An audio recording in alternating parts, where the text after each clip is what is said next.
जय जगन्नाथ नमस्कार। चलतु देखा आज रेसिपी।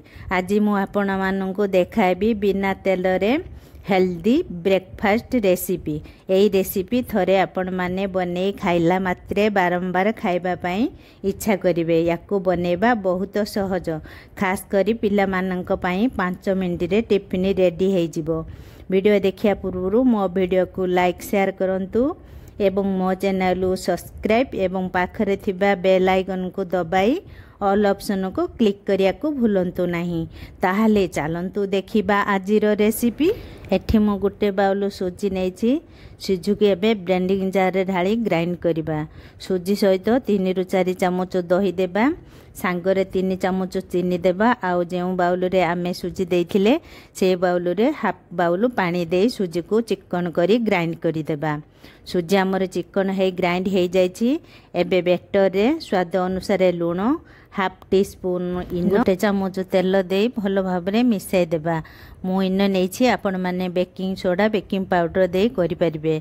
ध्यान देबे इनो देले संपूर्ण भाबे पॉकेट सारा इनो देबे नाही, अल्प टिके इनो देबे। सुजीर एवं दही रो क्वांटिटी देखिकी देबे।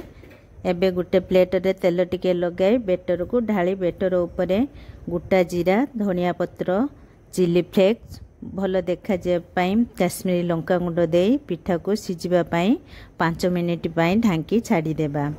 जो मानक पाखरे समय बहुत कम, पिला मानक टिफिन बनाई शीघ्र दे पारु नांती, तुरंत यही रेसिपी बनाई दियंतु। पिला माने सबुदिने कहिबे आमे यही टिफिन सबुदिने खाइबु।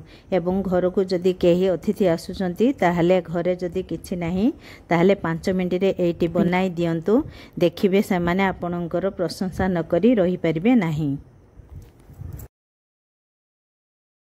मोर एठी पानी भल भाव में गरम हो जाइछि। एबे आमे थाली को रखी ढांकी छाड़ी देबा। 5 मिनिट आमर हो जाइछि। एबे ढांकुनी बाहर करिबा। देखो तो पिठा आमर केते सुंदर देखा जाउछि।